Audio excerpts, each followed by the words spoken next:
Hello, and welcome to this Introduction to American Pronunciation Training, a course by Askademic, specifically created for native Arabic speakers.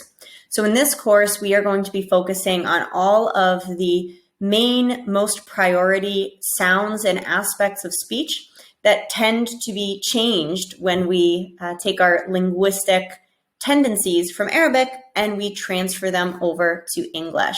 So we are going to focus in on those most important aspects so that you can feel and find results in the most efficient amount of time. So let's get started with what you can expect to see in this short introductory video. In this first lesson, in this introduction, we're going to cover four things. First, we're going to talk about the benefits of pronunciation training, why people tend to work on it and what they can get out of it. Then we're going to talk about the pillars or the main concepts of pronunciation training. We're going to go over what is an accent so that we can understand it better as we move forward. And we are going to discuss the results that you can expect to get by following the guidelines given to you in this course. So those are the four main things that we're going to be covering in this introductory video. First of all, the benefits. Clarity of message is a really important aspect and why people tend to look for help in their pronunciation. It's okay to have an accent and to change pronunciation sometimes. Accents are beautiful and they're very linked closely to our identity and who we are. In fact, we have accents in our native language. Your accent in Arabic will be far different from an Arabic accent from other regions or from other countries. And that's something that will feel more obvious to you in your native language. Now, when we apply linguistic rules of our native language onto English, and we change the pronunciation so much, sometimes it can create a lack of clarity of message. And people might have trouble understanding us, or we might not sound as engaging or confident or clear when we are speaking. So we want that clarity of message. Our second benefit here is better understanding native and advanced English speakers. So you may find, especially when you speak quicker, that when you speak faster, you don't sound the same as maybe very advanced English speakers when they speak or native English speakers. And there's a reason behind this. There's actually a system and a way that we can speak faster and still sound clear. And I'm going to show you all of the tricks and secrets on how to do that in American pronunciation. And the third and most important benefit, in my opinion, is the confidence aspect. So we want you to feel so confident when you're speaking. And a big, large part of pronunciation training is understanding that you can control the way you sound and you can choose how you want to speak and how you want people to perceive you in English, even if it isn't your native language. So this confidence is something that will really push you forward in your communication and help you just take advantage of every opportunity that you have in English in a new and more exciting way. So those are the benefits that you can experience from pronunciation training. Now, we're going to talk about the different pillars of pronunciation training or the different concepts that I will bring up time and time again that will be very important for you to understand in this course. The first one, you've heard me mention it quite a few times already, is pronunciation. So this will refer to the isolated or individual sounds of the language.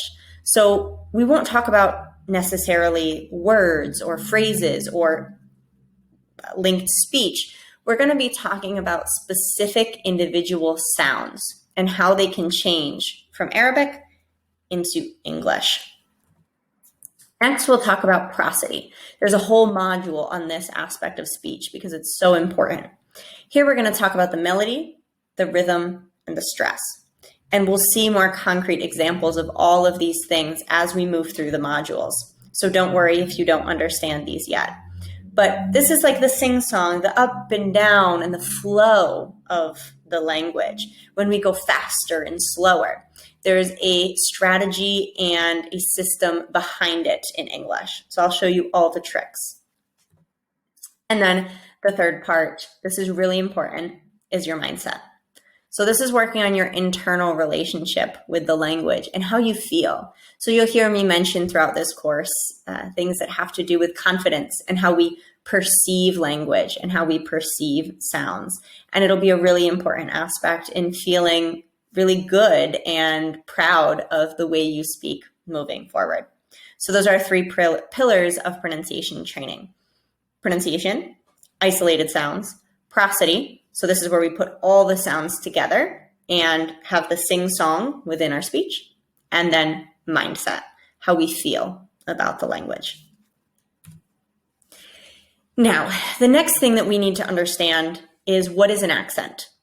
Because if we understand this better, then we understand better how to change our relationship with how we think about our pronunciation and how we want to change it or improve it moving forward.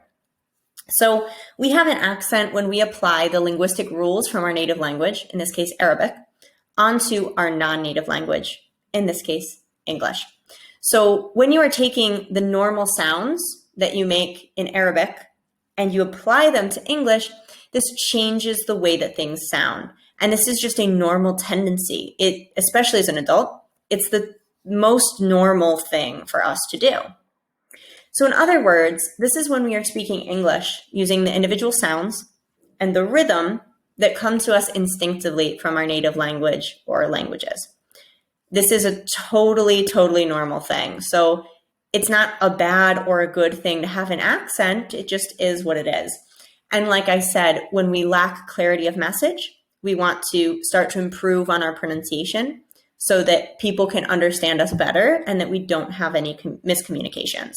And that can really help with our confidence. So this is why we have an accent and how it happens. So the first pillar that I mentioned of pronunciation training is pronunciation. So these are isolated sounds. So we're going to break this down into two categories when we're talking about pronunciation. The first category are vowels. So these are going to be sounds that we're talking about. We'll see letters that tend to represent certain sounds. So in this case for vowels, the letters that represent vowel sounds are A, E, I, O, U, and sometimes Y, but these are the main 5 vowel letters in English. We can create different combinations of them to make different sounds, and linguistically, phonetically, we will see how these sounds change in different words. So these are free-flowing sounds. These are sounds that we can make with our mouth, and we don't have to stop the air for the sounds to come out. So if I make sounds like ah, e, o, oo, if I make all of these sounds, and please do that with me, ah, e, o, oo, you'll feel that the air is just flowing. You can hold out that sound forever, and you don't have to do anything with your lips or your tongue in terms of stopping the air. We don't have to do that, okay? So they're just free flowing. And we have different vowel sounds that will come based on the way we change the shape of our mouth and what's going on inside. So we're going to focus on, towards the end of the course, just a couple of different tricky vowel pairs that tend to come up for native Arabic speakers. So for example, the difference between the words beat, bit, and bet. E, I, e. So those are the 3 different vowels that are very close together. So I'll show you how to change the shape of your mouth so that you can control which vowel sounds you want to make and enhance your clarity when talking about this. But what we're really going to focus on here in this course are consonants. For Arabic speakers specifically, we have quite a few different consonant sounds compared to what we're used to using or how we represent sounds in Arabic. So we're going to focus on a lot of different consonant sounds. And these are sounds like p, b, ch, sh, etc. These are sounds where we have to stop or interrupt the air. You see, for example, with P and B, p, b, I have to use my lips to stop the air. P, b, p, b. Otherwise, the consonant does not come out. So these are consonant sounds. If I make a ch or sh, ch, sh. I'm using my lips and my tongue to stop the air. With the th, I have to stop the air with my tongue in between so that the sound comes out as I would like. And we have some other pairs of words that can sound very similar if we mispronounce one consonant. So for example, the difference between words like pat and bat, I'll show you how to distinguish between those. That's a commonly mispronounced consonant pair for Arabic speakers. The difference between words like choose and shoes, or words like thing and sing. So I'll show you how to identify the sounds that you're making and how you can change them so that you can enhance your clarity when speaking. So after that, pronunciation is sort of like the building block. It's the first part of language we want to talk about. Then we go into prosody, and we start to link all of these things together that we previously talked about, and we talk about the melody, so the rise and fall of the language. We talk about rhythm. So this will be syllable length, like how long we hold out certain sounds. Reductions, so when English speakers are cutting out certain sounds or they make things shorter, like instead of saying going to, gonna, want to, wanna. Why do those happen? We're going to understand that with prosody. And in phrasing, so how we group different thoughts together and when we take pauses when we're speaking. And then we'll talk about stress. And stress is something that we can do in words and in sentences. So we'll understand better how to identify that and where we want to put stress in English. So what results can we expect from this kind of training? If you follow the provided guidelines that I will give you step by step through this course, and you practice daily, by the end of this course, you can expect to, number one, identify your strengths and weaknesses. So many people want to work on their pronunciation, but they have no idea where to start. So I want you to be identifying on a piece of paper or a spreadsheet or a document, notes on your phone, whatever it is. Every time you find something that's difficult for you, write it down, take note of it. And every time you find something that you feel really good at, take note of that too, so that you know what you already control really well and then can use that to your advantage moving forward. So just being able to identify what you're really good at and what you would like to improve on is the first step to taking a step forward with your pronunciation. Secondly, you're going to learn and know effective practice techniques to improve upon your pronunciation challenges that you identify for yourself moving forward. So you'll have your weaknesses and then know how to practice improving them. And then thirdly, you're going to feel more confident in your ability to speak, to be understood, and to be heard. You're going to learn how to control your voice in a different way so that you can change people's perception of you if you want to.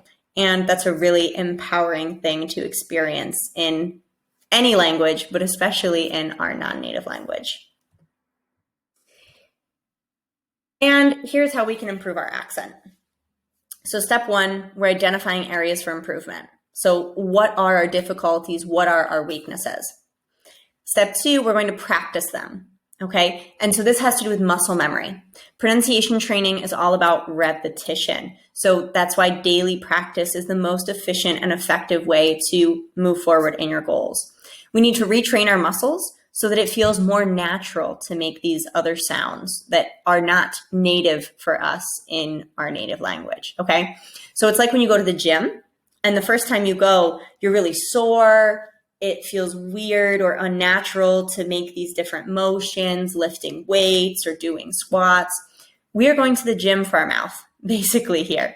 So we want to retrain our muscle memory so that it becomes natural and second nature to make these sounds that are native in English.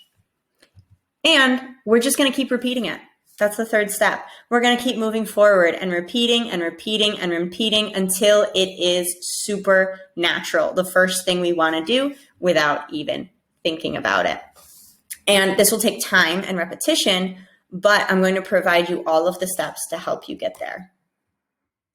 So Let's get started.